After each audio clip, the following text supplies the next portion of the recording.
Greetings, everybody. This is Brady Elias, and welcome again to Greenhouse Talk. Um, Today is another beautiful day, another Sunday. It's very lovely.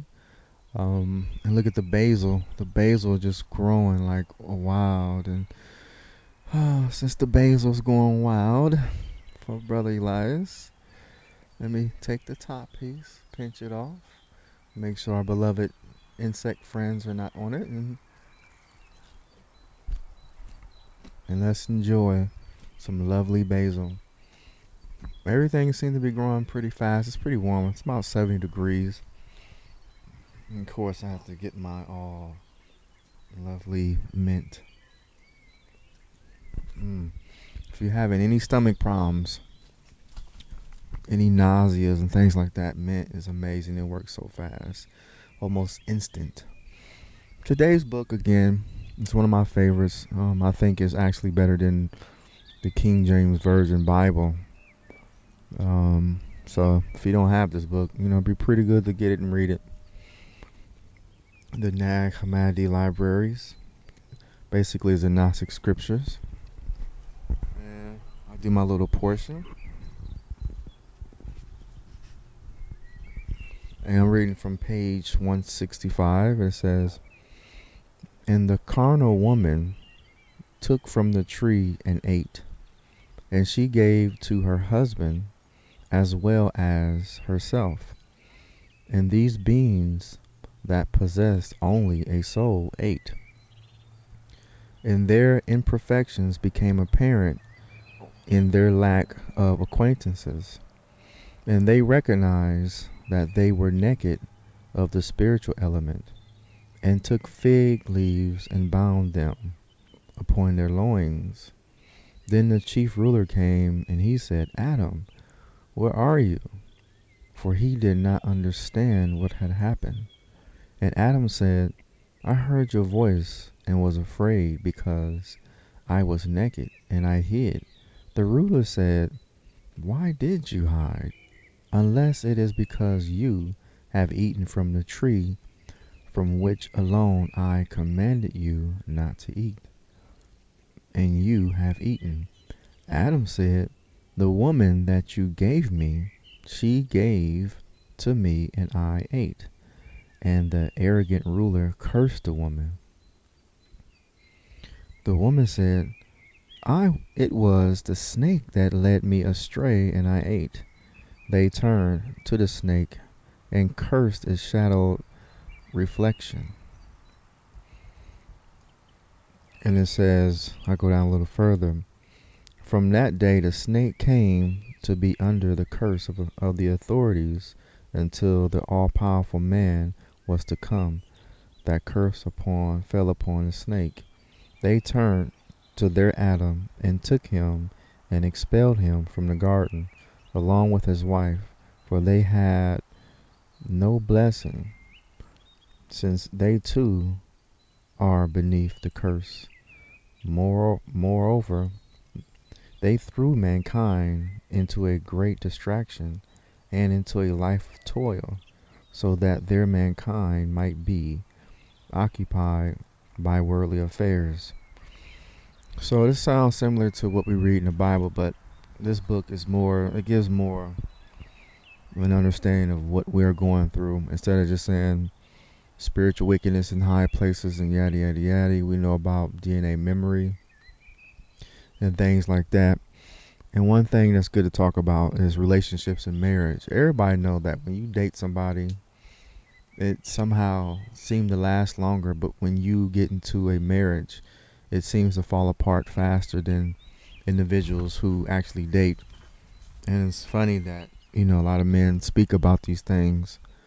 And it's like, just everybody know it. It's like this invisible test machine or something, that as soon as you get married, it gets a little tougher, or we get less tolerant. Especially when women have their baby. It's like the tolerance level of a lot of stuff, it just goes out the door, and a lot of men take that as being they are being trapped. But anyway, I like to study things to try to find its origin, because it's very important to know the origin of something. And when I started doing some research on the origin of marriage, it is a true fact that a lot of us, the concept what we believe today is far from the truth. We know that when you die and go to heaven, there is pretty much no conversation about marriage. Like, did you cheat or did you stay married and what have you? And we have to really think about that because a lot of times people feel so bad and upset when their so-called marriage is not successful. And I just recently did a little research and come to find out the concept of a diamond is new. Before the 1930s, a diamond wasn't considered to be a part of the engagement ring. The De Beers, who run diamond mines in Africa, they made it in a way that people will accept and even demand to have a diamond ring, and their expectation of something that was just made up. It doesn't have any substance. So again, when I did research on marriage, and you can do your own research on the history of marriage since we can do it now. We don't have to go to certain rabbis or priests and imams or whatever. We can look stuff up and just take some time and listen to experts on the subject because everybody's on YouTube nowadays. But anyways, come to find out that a lot of countries frown upon if individuals get married because they love each other. And you have scenarios where it's one woman marrying five brothers or five men, and the opposite of that is one man marry many women. And then we got same sex, and then bestiality is just a lot of things. But my main thing is people have so much pain and suffering when they go through a divorce or when they go through or have a bad marriage. And just really think about all that anxiety and stress on something that wasn't even intended via the great creator. You will not find these contracts or these concepts that we have today of what's considered a legitimate marriage, like the white dress and all that made up stuff. Now, the union between man and woman, or nowadays we have different things, but this, to keep it simple, you pretty much, if y'all had sex or just had an agreement, y'all could be up under a tree, y'all could be on top of a mountain, and it was considered legitimate. And then it got to property rights. So basically, you have like two friends to be a witness. Y'all can be married in a pub or anywhere, but as long as you have a witness, so if somebody have a child and they pass away, they can say, well, such and such were together, and you need to pass that land and properties and all that kind of stuff to the next generation. So it evolved, and then the Christian church tried to control it in some way, and other religions and stuff like that. So we got to really look at it because this is the main thing that most of us who do this type of talk and things, we want to heal, and awareness is very important in the process of healing and reflection. So when you are in a situation that appears to be was legitimized by God or what have you, I beg to assure that the concept that we perceive today as a union, as between man and woman or whatever, God don't give a hoot, because you have never heard a conversation about marriage when someone had a near-death experience. It doesn't work like that. What you do have is people who have concern and love for you. There'll be a visitor or what have you, and it's just not a real issue. So it's not eternal. And a lot of us know that you can have a lot of spiritual and emotional relationships with a lot of people, and a lot of women do. I used to speak about that, how women have all these emotional relationships, and then men run out and have the physical sex, and the man is considered the cheater and things like that. It's not full balance. But today of enlightenment, or today of information, we have the right, only if you take time to really look at things now. But me personally, I do things for purpose, because when you look at how children are raised, it seems to be adequate that they stay in a nice community. They don't have to be just man and woman alone, but you got individuals who live in communities, and they call them aunties and uncles, and they can do, and they have done in the past a very successful job. Just like elephants, when you look at elephants, when one elephant is born, they have a calf or what have you, the entire pride or what have you, they take care of that little elephant and protect it.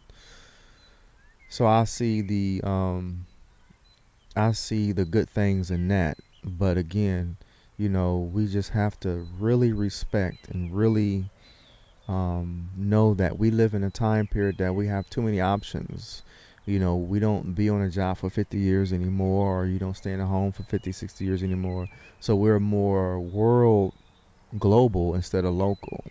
When our parents and parents, they were local. A lot of them stayed in one neighborhood their entire lives. So the concepts are changing, and no matter what you feel and what you say, existence will change with the times. So if you feel like you need to learn a little more, I suggest that you do your research on whatever you do, because I always give the examples that individuals, they come talk to a person and says, well, I would like to have some apples, so could you please give me some apple seeds? And when they plant the seed, they keep producing grapes or another fruit and an orange. And what happens is, come to find out that the person who have the seeds gave them an orange seed instead of an apple seed. So if you keep seeing oranges, it will behoove you, people love that word, to go and do some research of the origin of something. So do your research of the origin of marriage and relationship, because you do have concept of twin flames and things like that. But again, it's just that this time period that we live in, we're so global and international. You're gonna have some mess ups. What I mean by mess ups is how we interpret things in relationships. And like I said, there's a great difference between dating someone and you know, being married to them. Is a weird difference. Again, I think the tolerance level is not, people are not as tolerant of the behavior that they recognized in the beginning. So anyway, please get the Nag Hammadi library and get you some sage and some oregano. I mean, even though they say oregano is a little better when it's dry, but it's still good. And thank you very much, my lovely herbs. Thank you and thank you. So I hope you all have a beautiful and lovely week Sunday, and thank you for joining Brother Elias again in my little greenhouse conversation. And please, again, just do some research. You have the time, you have cell phones, and take your time, appreciate your life, and appreciate others. But one thing I did leave out, I think the important thing of life is, no matter if you're married or not, it's the treatment of the person that we kind of mess up. Because people who have near-death experiences, they said that you will get opportunity to feel all the emotions the other person felt while they were dealing with you. So again, these contracts and things are just earthly, but the spiritual aspect is the proper treatment of people and how they interpret things, because people did things 50 years ago that they don't interpret as appropriate today, like slavery and civil rights things that, the past. So again, please respect the time that you live in, and peace and blessings, and thank you for joining Brother Elias in my little greenhouse, like Bob Ross and what's the other guy's name? I keep forgetting his name. The one that had the train, be my neighbor. It's a neighborhood. I can't remember that guy's name. God was on the tip of my tongue. Well, next time, you will fill in the blank for me. Peace and blessings.